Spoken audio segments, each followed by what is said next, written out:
Saya bukan sebagai ex-wali santri saja. Saya sebagai orang dalam atau ex-NII atau KW9. Ya. Tahun berapa Anda di sana, Bu? Jadi saya membantah apa yang disampaikan yang dikatakan sama Pak Sudirman Abbas ya. Dia menyangkal kan. Saya sebagai saksinya, saya sebagai korbannya. Anda bergabung di NII tahun berapa hingga tahun berapa? Saya masuk itu pada tahun 2000 awal, Januari ya, sampai 2021 awal. Wow. Jadi 21 tahun Pak Sudirman Abbas ya. Dan ini tidak boleh disangkal ya. Tidak boleh disangkal. Panji tidak pernah mengaku sebagai imam kepada saya, ya jelas. Tapi saya melalui tahapan-tahapan ulil amri, saya mengetahui bahwa dialah yang mengaku imam NII.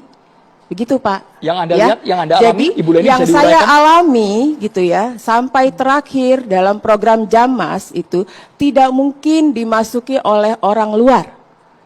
Program Jamas itu diikuti hanya oleh orang dalam. Karena melalui koordinator-koordinator ya.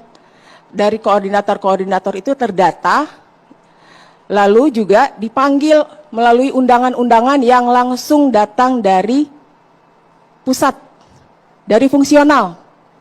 Ya, mau bagaimana lagi disanggahnya? Karena yang ikut dalam undangan Jamas itu semuanya orang dalam, Pak. Semuanya orang NII atau KW9, ya.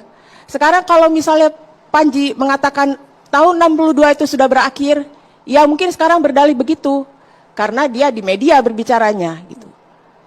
Sekarang kalaupun misalnya dikatakan itu sudah selesai gitu ya, umat-umatnya masih menganggap dia sebagai imamnya.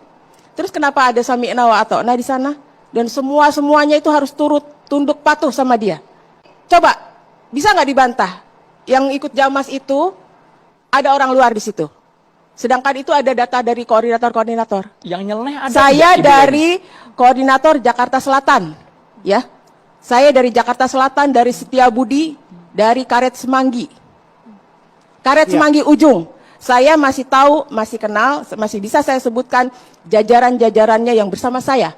Sampai ke atas saya masih bisa. Ibu Leni, silakan. coba dijelaskan Ya. sebelum ke Pak Sudirman, dijelaskan ada tidak yang nyeleneh perbuatan-perbuatan Jelas ada. bagian yang mana? Dari yang dulu saya mengalami memang ini orang ngeyel. Ya, dari mulai sholat itu sudah jadi rahasia umum. Tidak diwajibkan sholat karena kita ini masih masa Mekah. Ya, satu itu yang kami alami. Tapi saya sendiri memang sudah janggal dan saya tetap sholat ya. Bapak masih ingat istilah tazkiyah? Ya, bukan internal. Internal. Ya, mungkin baru direkrut baru belakangan ya Pak. Oh enggak, mungkin. saya dari tahun 99. Sudah direkrut. Bukan direktur, saya ngajar.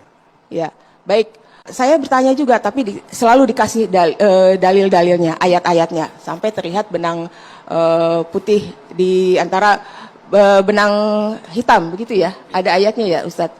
Ada hal aneh juga tidak yang diajarkan kepada anak Anda? Azan yang tidak pernah didengarkan di luar selama mereka hidup di luar, gitu ya, tidak pernah mendengar lafal azan seperti itu. Anda sempat memeriksakan kesehatan anak Anda pada saat itu? Sempat memeriksakan dan sempat dikatakan kurang gizi ya. Wow. Saya cek waktu Oleh dokter gizi? dokter dong, ya dokter ahli gizi. Kalau dibilang ada pelecehan itu memang betul. Itu yang saya simpulkan dari bukti-bukti yang beredar. Ada bukti yang Anda terima ya? Ada, karena memang saya dipercayakan untuk memegang bukti itu. Pelakunya siapa Ibu? Almarhum Pak Ruki Al-Basri itu adalah suaminya korban, gitu ya. Jadi saya sempat tahu Pelaku pelecehannya? Pelakuan pelecehan